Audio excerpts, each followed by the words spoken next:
Shalom, Shabbat Shalom, man. Shabbat Shalom, fam. All right, what's up, man? All praise to the Most High. Welcome back, Kingdom Builders.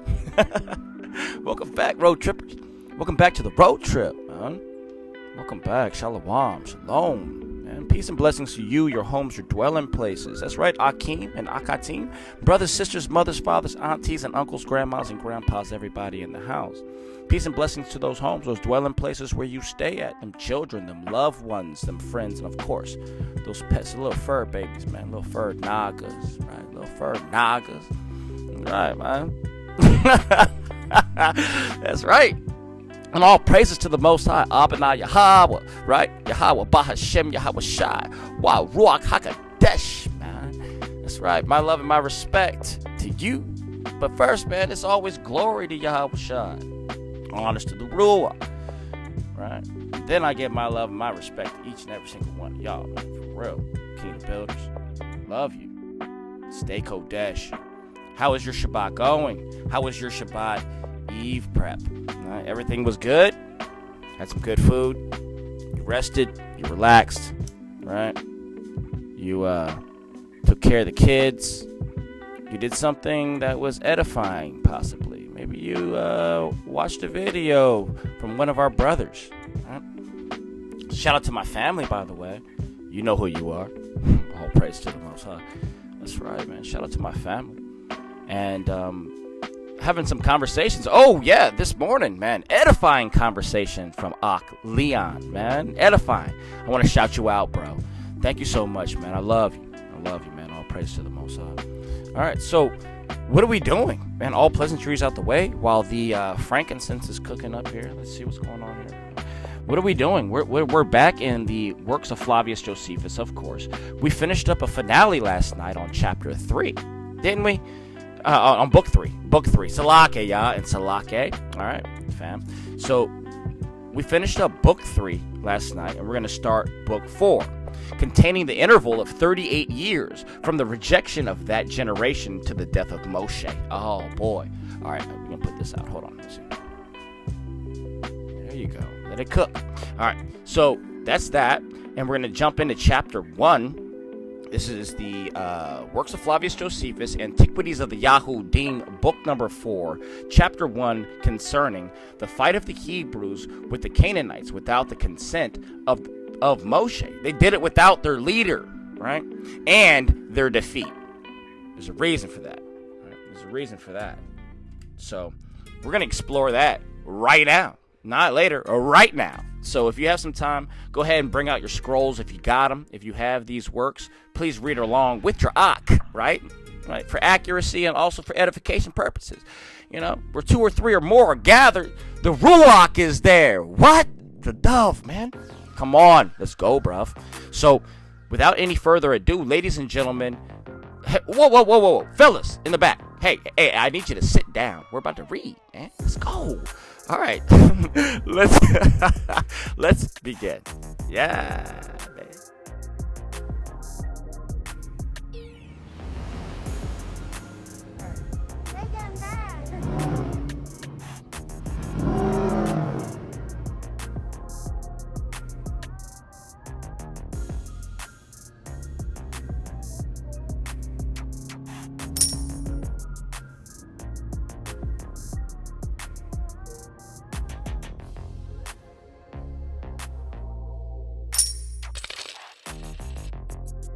All right, Mishpachah, family and friends, all right, and all the cleavers out there to the nation of Yasharel. Let us begin. All right, what does it say? Section 1, and it reads, Now this life of the Hebrews in the wilderness was so disagreeable and troublesome to them, and they were so uneasy at it, that although the Most High Yahweh had forbidden them to meddle with the Canaanites, yet could they not be persuaded to be obedient to the words of Moshe, and to be quiet. But supposing they should be able to beat their enemies, even without his approval, they accused him, and suspected that he made it his business to keep them in a distressed condition, that they might always stand in need of his assistance, right? So isn't that just like a Hebrew? Isn't that just like these NAHGGAs today? When they get some righteous rulership, they all of a sudden think that, oh, man, this person wants to take control. They want us to be in need of them. No, the Most High appoints people, right? And if you're not in agreement with the people that he sends, then you're not in agreement with the Most High, Yahweh.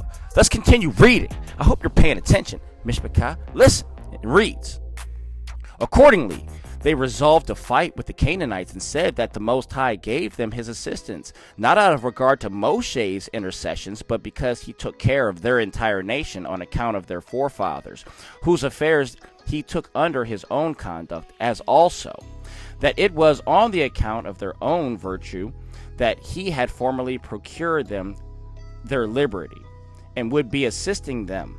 Now they were willing to take pains for it. So see, they say, okay, all right, interjecting. So you got a group of people who are saying, the Most High loves us, and that's the reason why he's saving us, which is true. But they're saying that Moshe is not really needed. He got us here, but now he's just trying to become a king or a lord over us, right? And kings and lords, well, we have kings now, but not then. We were never supposed to be appointed kings. The Most High is our governor, right? But lords, right? They already have a wicked mindset. You got to remember, these people just came out of Mizraim, right? Where they were in a lot of pagan rituals and pagan beliefs and pagan doctrines. So they automatically think that he's trying to become a high priest, which Moshe never tried to appoint himself to be ruler over nothing. In fact, he actually told the Most High when he was appointed, I don't think I'm the right one for it. Right? Because I stutter. And I stutter as well. I mix up my words, but I never mince my words. Let's continue reading, though. All right? I love you.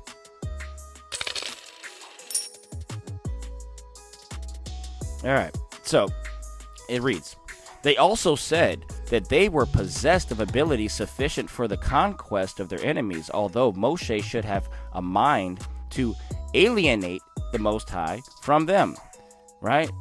Because he wanted to, they thought, he wants to keep the Most High to himself, but we can go do this ourselves. But what does it say? But that, however, it was for their advantage to be their own masters and not so far to rejoice in their deliverance from the indignities they endured under the Egyptians, as to bear the tyranny of Moshe over them, and to suffer themselves to be deluded and live according to his pleasure, as though the Most High Yahweh did only foretell what concerned them out of his kindness to him, right? As if they were not all the posterity of Abraham, that the Most High Yahweh made him alone the author of all the knowledge they had, and they must still learn it from him, that it would be a piece of wisdom to oppose his arrogant pretenses, and to put their confidence in the Most High, and to resolve to take possession of the land which he had promised them, and not to give ear to him, who on this account, and under the pretense of divine authority, forbade them so to do, considering therefore the distressed state they were in at present times, right? And that in those desert places, they were still to expect things would be worse with them. They resolved to fight with the Canaanites, and submitting only to the Most High Yahweh, not his Kodesh man that he sent them, their supreme commander, and not waiting for any assistance from their lawgiver, who was Moshe. Everything, that's the end of section 1, by the way. But everything has a righteous order, everything has a righteous rule, and everything has a righteous time. If you're not willing, if you're not patient enough to sit back, sometimes shut up, and let the Most High direct and guide the situation, you will sometimes lead yourself astray, or lead yourself into a ditch. And if the blind are leading the blind, then everybody is going into a ditch, right? Can't have that. Got to have righteous rule. Got to have righteous law. Got to have righteous order. But what does that mean? No longer these days are we under the law of Moshe. We are under the royal law, the law of liberty, the law that Yahweh Shai put down on the table. And he said to take off that burden of yoke, that yoke of burden. Salake, Yah. Salake, fam. Right? Take off that yoke of burden, but put on my yoke, for my yoke is light and easy, right? Because we're not under 613. We're under 10. And we're really under 2. Right? And those who are really walking in the truth know what I'm talking about. And I'll break that down, but that's not for this video. We got to go ahead and jump back into section 2. All right? Sorry, I just kind of went off right there. Right? I went to right field. But, all in the workings and doings of the Ruach. Let the Ruach guide and direct the spirit, man. In the indwelling, right? The comforter. The indwelling of the Ruach. Sometimes you got to say stuff. All right, let's continue, though. Let's go. I love you. Hey, you know that? You know I love you? I love you, Hebrews. I love you, Hebrews. You. I'm talking to you. Let's continue. All right, let's go. Section 2. What does it say? Well, I'm going to tell you, Mishpachah. Check this out. I know you're in the back seat. Check this out. It says, when therefore they had come to this resolution as being best for them, they went against their enemies, but those enemies were not dismayed, either at the attack itself or at the great multitude that made it, and received them with great courage. Many of the Hebrews were killed, and the remainder of the army, upon the disorder of the troops, were pursued and fled after a shameful manner to their camp. Whereupon this unexpected misfortune made them quite despondent, and they foresaw nothing that was good, as gathering from it that this affliction came from the wrath of the Most High Yahweh, because they rashly went out to war without his approval. That's the end of section 2, right? So we see over and over and over and over and over again through these scrolls, right? And I'm not even talking about the KJV. We're not even going back there. We're just talking about Flavius Josephus. These brothers thought they were going to go out and do something righteous for the Most High, but he didn't say that that was okay. So they got spanked, right? They got smacked, right? So also, what did the sons of Aharon, Nadab and Abihu, they brought strange fire to the incense altar table, right? This table right here, they brought strange fire in their censers. What happened to them? They were burned and consumed alive by the glory and the wrath of the Most High Yahweh in sight of all men. And then their bodies were told to be carried outside the camp and buried, but not to weep for them, because they were unrighteous men. In that time, in their actions, you can't anger the Most High. You got to be very aware of that, man. You know? You got to be very careful in your words, in your actions, in your intentions, in your thoughts. You got to be very aware. So, yeah. Let's go ahead and continue on to section 3. How about that? All right. And that's going to end up closing out chapter 1. We're going to make this a shorty.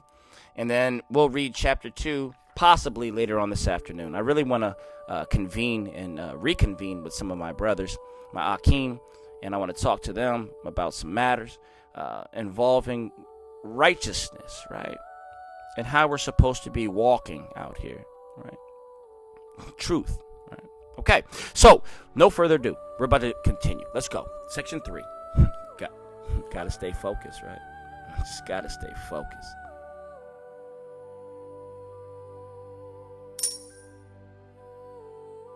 Section 3, let it be. But when Moshe saw how deeply they were affected with this defeat, and being afraid that the enemy should grow insolent upon this victory and should be desirous of gaining still greater glory and should attack them, he resolved that it was proper to withdraw the army into the wilderness to a further distance from the Canaanites. So the multitude gave themselves up again to his conduct, to his rulership. For they were aware that without his care for them, their affairs could not be in a good condition. And he caused the host to remove, Salakit. And he went further into the wilderness, as intending there to let them rest, and not to permit them to fight the Canaanites before the Most High Yahweh should afford them a more favorable opportunity. You understand? That's the end of chapter 1. That's the end of section 3. And that's the end of that, man. All praises to the Most High. Selah, man. All praises. Yahweh, Bahashem Yahweh Shai, the King, man. Let's go, bro. You coming back soon, and we're waiting. Swing low, sweet chariot, coming forward to carry us home. But yes, hallelujah. All praises and honor, Salake, honor and glory to the Most High Abba Yahweh, man. Yes. Glory to Yahweh Shai, honors to the Ruach, a dove, and wisdom, man. My love and my respect goes out to you. You got to stay zealous and you got to stay focused, kingdom builders. You got to stay focused, bruh. All right? You got to stay prayed up. And you got to stay walking a tightrope, man. It's a narrow walk. You know? Imagine walking that tightrope. It takes focus. Every step is important. Every step could be your death. Every step could be your demise. You need to be walking like that right now in your ruach, in your life. If you're not walking a tightrope, well, there's a broad road that everybody can drunkenly stumble left and right. And you can teeter-totter, be wayward, and you can go all the way over here and get the truth. And get all the way over here and get the truth. All right? And get lies. And you've inherited lies. That's called the Christian church. It's a very broad road. But what we are walking is a tight rope. So tight that not even two men can walk side by side. This is a walk between you and the Ruach. This is between you and the Most High. Right? You need to be indwelled. You need to be indwelled with the Ruach. And you need to be dealing with the Most High with a personal level. On a personal level. You get all this guidance from brothers out here making videos. You get all this guidance from people in the community who are in the truth, right? But it's not going to do you any favors if there's not a personal transformation, a personal construction project happening inside of you. Have you invited the foreman into your heart, right? Because he wants to go ahead and build the whole temple inside of your body. We're the living bricks. Examine yourself. Are there cracks in that? Because if there are in that foundation cracks, you can't be put in the wall because the whole foundation's weak. You understand me? That's right, NAHGGA. That's right, NAHGGA. All right. So no further ado. I'm not going to keep rambling. I'm a rambling man. All right. But I love you. All praises to the Most High. I give glory to Yahweh Shai. I give honors to the Ruach. I give my love and my respect to you. And do never forget that. Okay? I know I'm weird. I'm different, right? I'm unique. And the Most High has made us all very different, right? And we all have different purposes. All praises to the Most High. And let us all fill our office and walk in our lots to the best of our abilities. That's all you can do. Pray constantly that he guides and leads you, and ask for chastisement. If you're doing something wrong, let it be felt in your ruach, and you will know what that feels like. It feels like an absence. You feel like the things that gave you pleasure don't matter. The world has lost its color until you get back on the right page with the Most High. You understand me? Okay. Good.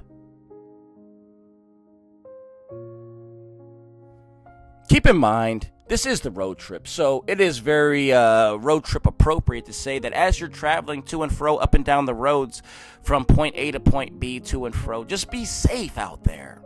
Take care of yourself, right? And especially if you're driving with those kiddies in the car, all right? Cool. So, I love you. We give honors and praises to the Most High, right? We're just going through a spiritual checklist right now, right? And until we read again, until we speak again, you know the program. It's always all praises, honor, and glory. And I love you, and I'll see you soon. You better believe that. Yeah. Yo, boy.